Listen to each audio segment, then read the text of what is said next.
Powerful Hurricane Irma hits first Caribbean islands. The most powerful Atlantic Ocean hurricane in recorded history made its first landfall in the islands of the Northeast Caribbean early Wednesday, churning along a path pointing to Puerto Rico, the Dominican Republic, Haiti, and Cuba before possibly heading for Florida over the weekend.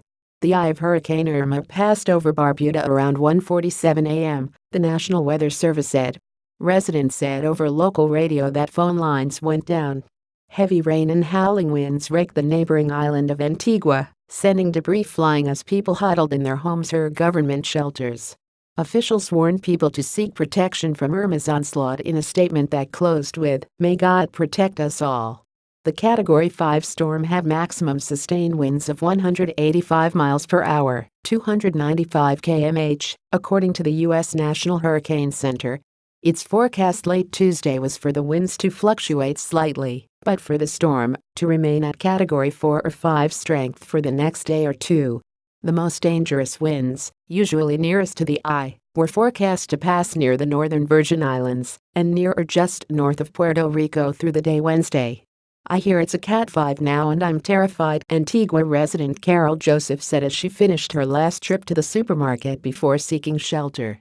"I had to come back for more batteries because I don't know how long the current will be off." On the 108-square-mile island, people who live in low-lying areas were staying with friends and relatives on higher ground or sleeping in churches, schools and community facilities built to withstand hurricanes. None of the shelters have yet been tested by Category 5 winds, however. Many homes in Antigua and Barbuda are not built on concrete foundations or have poorly constructed wooden roofs that are susceptible to wind damage. Other islands in the path of the storm included the Virgin Islands and Anguilla, a small, low-lying territory of about 15,000 people. President Donald Trump declared emergencies in Florida, Puerto Rico and the U.S. Virgin Islands, and authorities in the Bahamas said they would evacuate 6 southern islands. Warm water is fuel for hurricanes and Irma is moving over water that is 1.8 degrees, 1 degree Celsius, warmer than normal. The 79-degree, 26 Celsius, water that hurricanes need goes about 250 feet deep, 80 meters, said Jeff Masters, meteorology director of the private forecasting service Weather Underground.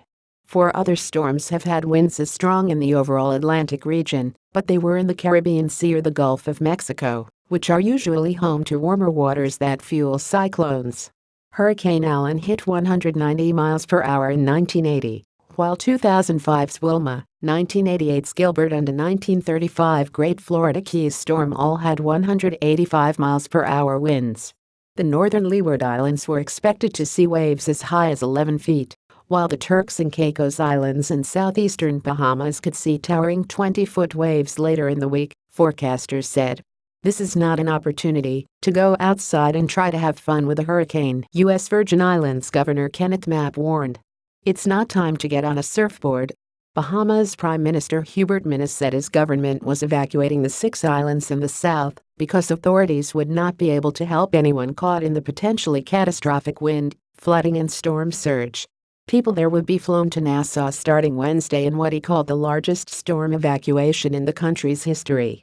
"The price you may pay for not evacuating is your life or serious physical harm," Minnis said.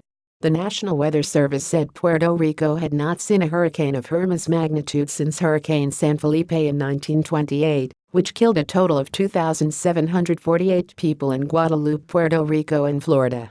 "The dangerousness of this event is like nothing we've ever seen," Puerto Rico Governor Ricardo Rossello said. "A lot of infrastructure won't be able to withstand this kind of force."